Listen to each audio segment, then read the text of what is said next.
नमस्कार दोस्तों। घर में अक्सर बहुत सारे छोटे छोटे ऐसी चीज़ें निकल जाती हैं फैब्रिक की, जो कि हमारे समझ में ही नहीं आता कि हम क्या करें। आप में से काफ़ी सारे फ्रेंड मेरी तरह सूट्स वगैरह भी काफ़ी पहनते होंगे, तो सूट्स तो ख़राब हो जाते हैं, लेकिन दुपट्टे हम संभाल करके रख लेते हैं कि किसी चीज़ में यूज़ में आ जाएगा, है ना। इसी तरीके से जब हम स्टिचिंग वगैरह करते हैं तो इस तरह के थोड़े थोड़े छोटे छोटे से फैब्रिक पड़े होते हैं, उनको भी समझ में नहीं आता। हम क्या करते हैं, ज़्यादातर पोंछा बना लेते हैं, है ना।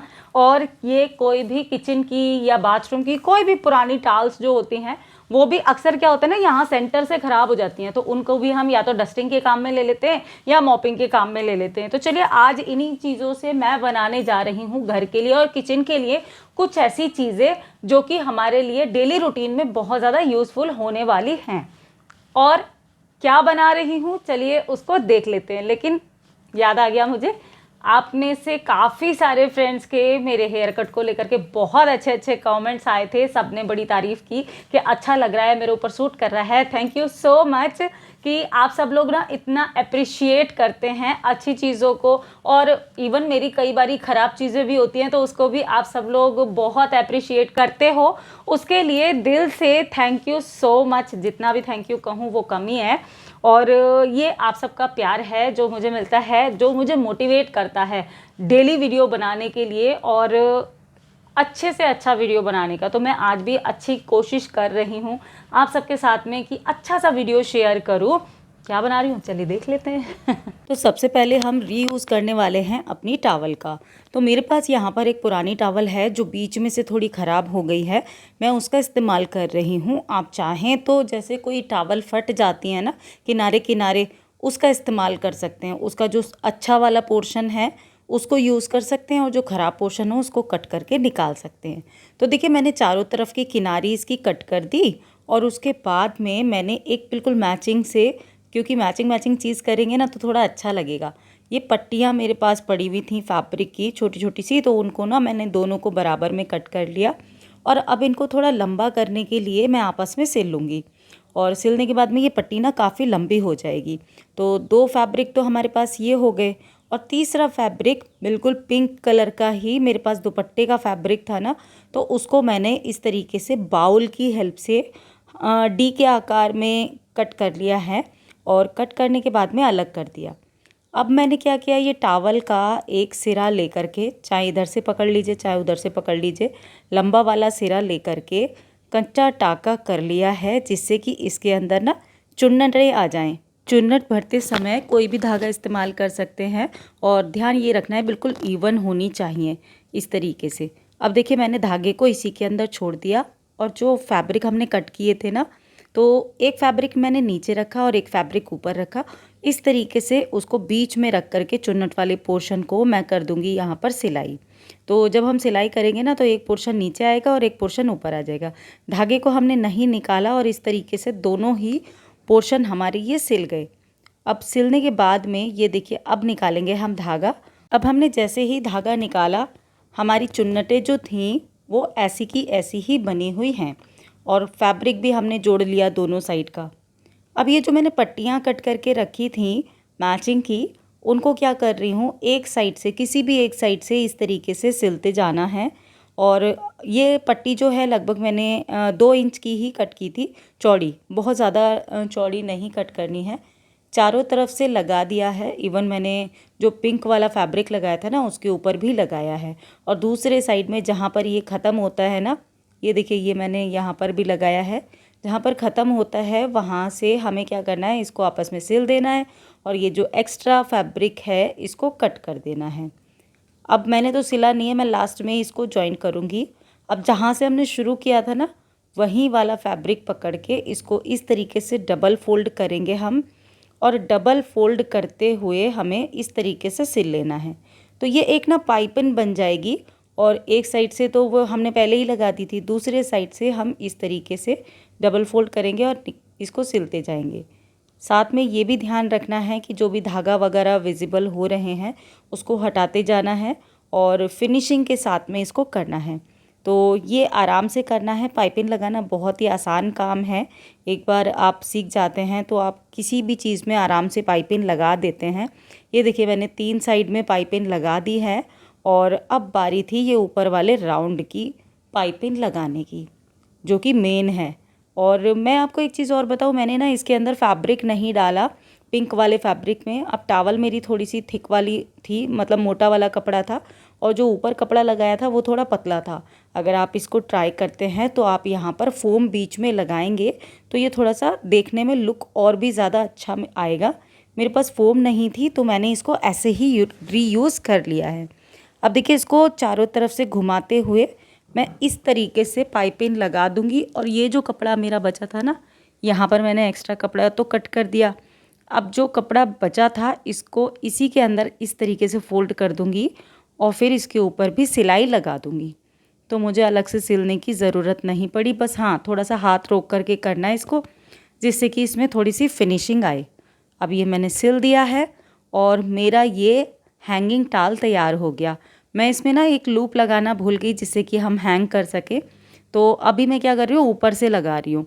इसको थोड़ा सा फैब्रिक लिया मैंने और उसकी स्ट्रिप कट करके इसी तरीके से ऊपर से मैंने यहाँ पर सिल दिया है और इसके ऊपर लगा दूंगी खूबसूरत करने के लिए, जिससे कि ये सिलाई ना दिखे, एक सुंदर सा बटन। मेरे पास तो सिंपल सा बटन था, मैंने वही लगा दिया। तो ये देखिए इस तरीके से हैंगिंग टाल बन गई है। सिंपल और इजी सा हैंगिंग टाल बन करके तैयार हो गया है। ये किचन में टंगाया जाएगा और बहुत ही आसान वाले आइडिया मैं आपके साथ में शेयर करती हूँ, और स्पेशली रीयूज़ आइडिया। अब नया मार्केट से फैब्रिक लेकर के आऊँ, फिर उसको कटिंग करके आप सबके साथ में शेयर करूँ, बनाऊँ, तो वो शायद देखने में और ज़्यादा सुंदर होगा, लेकिन वो रीयूज़ का हुआ है ना। और घर में बहुत सारी ऐसी चीज़ें होती हैं जिसको हम डिस्कार्ड कर देते हैं। तो बेहतर ये है कि नया खरीदने से पहले घर की जितनी भी चीज़ें हैं उसको निकाला जाए, ढूंढा जाए, और इसी तरीके से आप डिस्कार्डेड चीज़ों को रीयूज़ कर सके। चलिए मैं दिखाती हूँ आपको लगने के बाद में ये कैसा लग रहा है।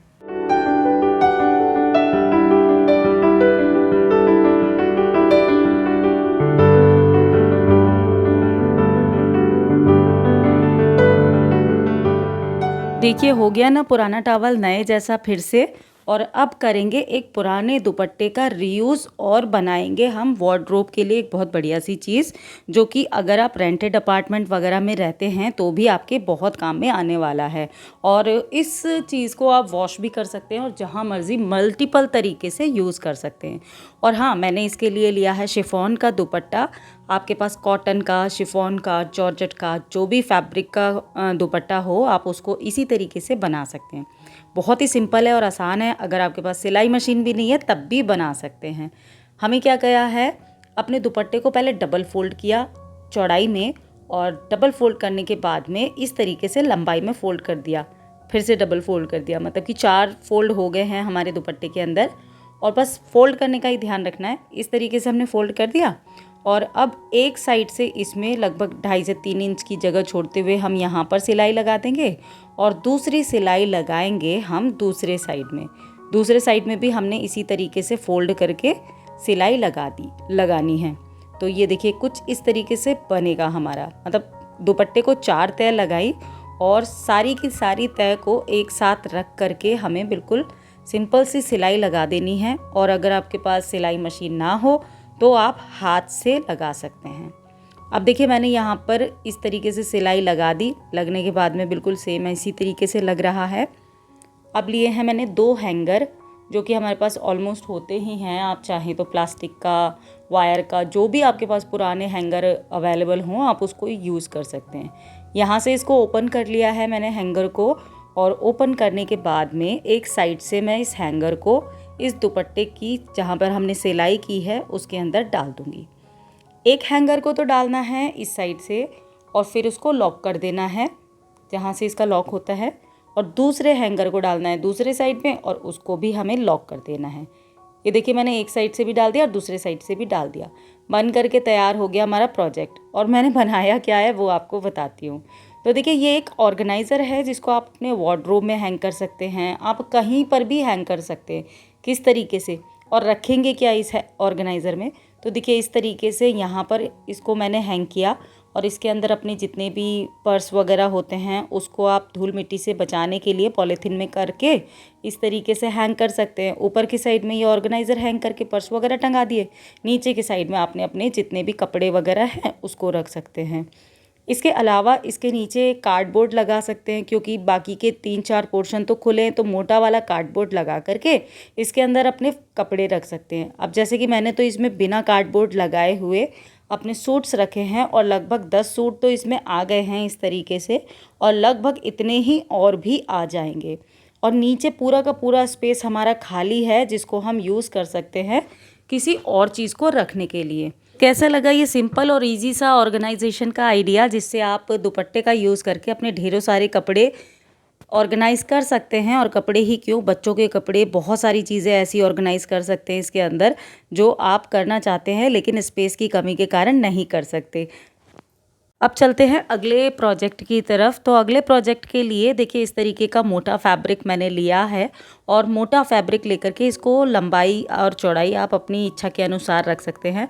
डबल फैब्रिक लिया है, एक नीचे के साइड में और एक ऊपर के साइड में रखने के लिए। और इसके अलावा लूँगी मैं फ़ोम। तो ये फ़ोम शीट इस तरह की मार्केट में आपको अवेलेबल हो जाती है, और ये लगभग 70-80 रुपए की मिलती है। इस तरह की फ़ोम शीट को बीच में रख करके इसके चारों तरफ से सिलाई लगा देनी है हमें, जितनी भी लंबाई और चौड़ाई चाहिए। और अगर आप उसको यूज़ ना करना चाहें, इतना झंझट ना करना चाहें, तो मार्केट में इस तरीके के फ़ोम शीट इंसर्ट किए हुए फैब्रिक भी मिलते हैं। मैंने अपना सोफ़ा कवर बनाने के लिए ये वाला फैब्रिक लेकर के आई थी, आप सबके साथ में सोफ़ा कवर शेयर भी किया था। तो आप इस वाले फैब्रिक का भी यूज़ कर सकते हैं।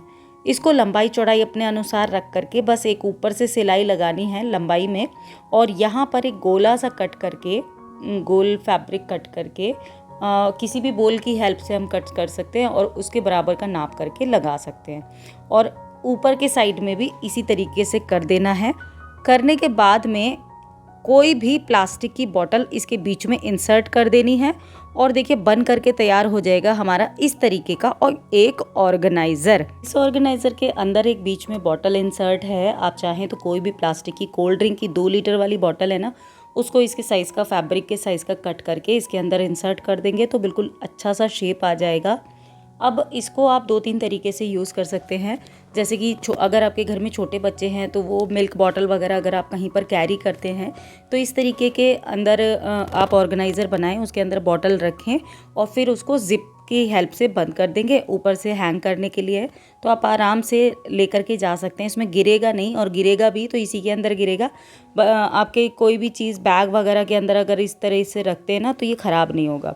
और दूसरा तरीका ये है, ये मैंने अपनी बेटी के, जब मेरी डॉटर छोटी थी, बहुत छोटी थी, तब मैंने ये लिया था और इतने सालों से ये मेरे पास एज इट इज़ रखा है संभाल करके। अभी मैं यूज़ करती हूँ इसको अपने कैरी बैग को ऑर्गेनाइज़ करने के लिए। आप चाहें तो कैरी बैग को ऑर्गेनाइज़ करने के लिए भी इस तरीके से बना सकते हैं, और देखिए रखा हुआ भी अच्छा लगेगा और मतलब मैसी भी नहीं लगेगा। आपके सारे जो बैग हैं, पॉली बैग जो हैं, वो सब ऑर्गेनाइज हो जाएंगे। तो जस्ट आपको आइडिया देने के लिए मैंने ये चीज़ शेयर की थी। अगर आप चाहते हैं कि मैं ये शेयर करूं इसका DIY, तो आप मुझे कमेंट बॉक्स में बताइएगा, मैं इसका DIY भी शेयर कर दूंगी।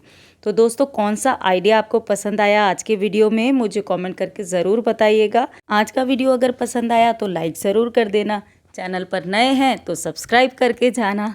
मैं आपसे जल्दी मिलूंगी एक नए और इंटरेस्टिंग वीडियो में। तब तक के लिए बी हैप्पी, बी एक्टिव, अपना ख्याल रखिए और मस्त रहिए। Bye bye.